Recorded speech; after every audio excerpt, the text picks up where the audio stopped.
నమస్తే.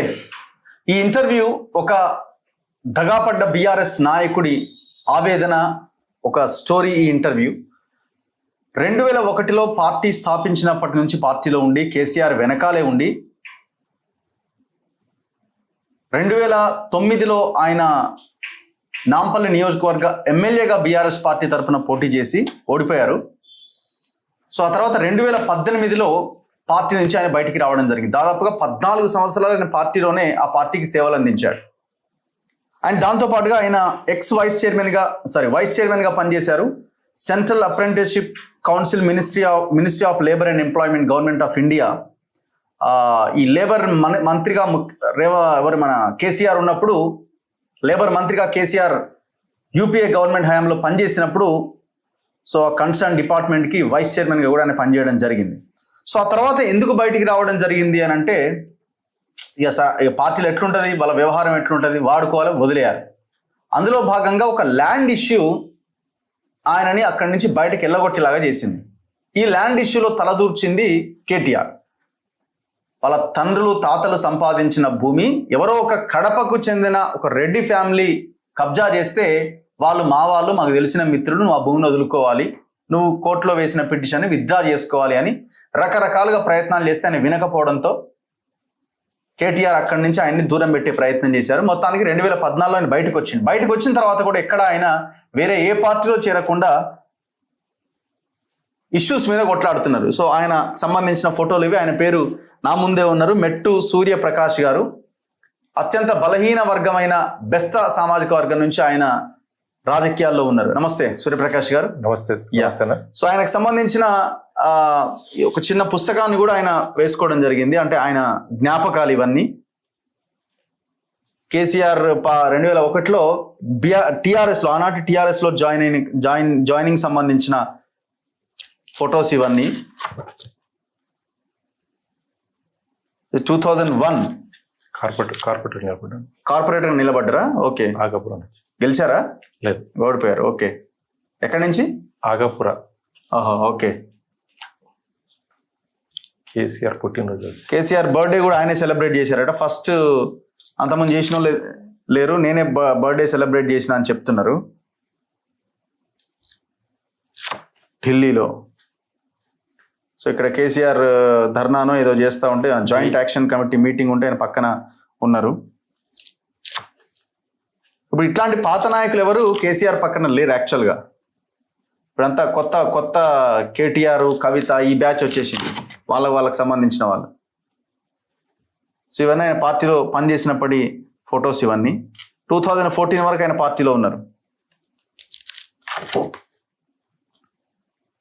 సో నా ముందు ఆయన ఉన్నారు, ఆయనతో మనం డిస్కస్ చేద్దాం. నమస్తే సూర్యప్రకాష్ గారు. నమస్తే. సో ఎందుకు మరి 2001 నుంచి 14 దాకా పార్టీలో ఉన్నారు, సరే అయిపోయింది, మరి ఎందుకు వేరే పార్టీలో కూడా జాయిన్ అవ్వాలన్న ఆలోచన కూడా ఎందుకు చేయలేకపోయారు? మొట్టమొదటిగా మీ గురించి చెప్పండి. మన తొలి వెలుగు రఘు గారికి, మన ప్రేక్షకులకి అందరికీ కూడా నా హృదయపూర్వక నమస్కారాలు తెలియజేస్తా ఉన్నాను. నా పేరు మెట్టు సూర్యప్రకాష్. 2001లో ఒక తెలంగాణ ఉద్యమం, అంటే తెలంగాణ జరుగుతున్నటువంటి అన్యాయాలని మేము మొదటి నుంచి కూడా చూస్తూ ఉన్నాము.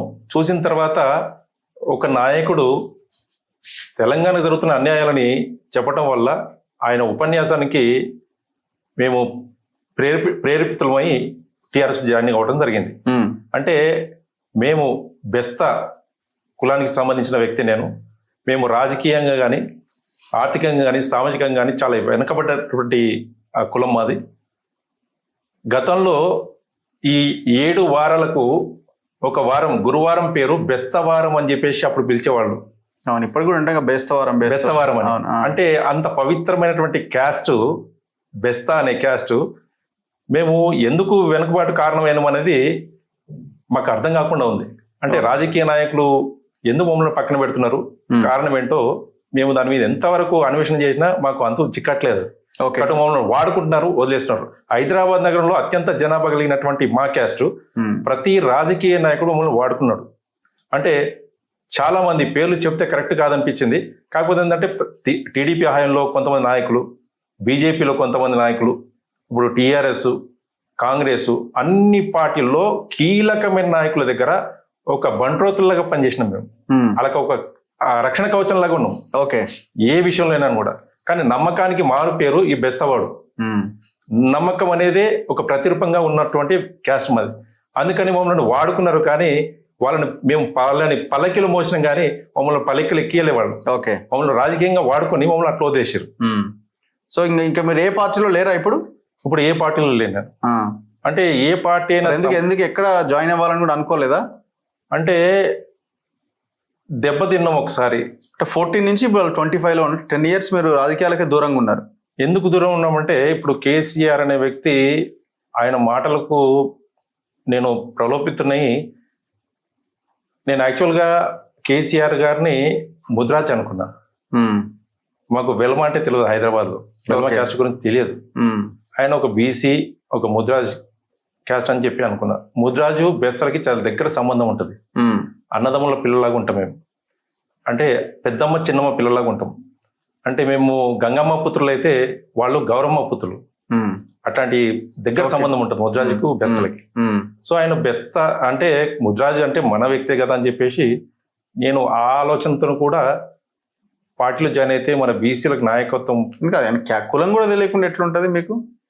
తెలియకుండా అంటే హైదరాబాద్ వాస్తవులకు వెలమనే కులం తెలియదు. మీకు అంత అవగాహన లేదు. ఇంకా హైదరాబాద్ లో అంటే తెలంగాణలో మాక్సిమం జాగీర్దారులు, పట్వార్లు అంటే రెడ్లు, కర్నల్ అని తెలుసు. కానీ యాక్చువల్గా వీళ్ళు వెలమ అంటే తెలియకుండా మేము ఉన్నటువంటి వ్యక్తులు. తర్వాత మాకు తెలిసింది వెలమ అంటే ఎవరు ఏంటి అన్నది. ఇక చాలా చాలా విషయాలు మేము తెలుసుకున్నాం.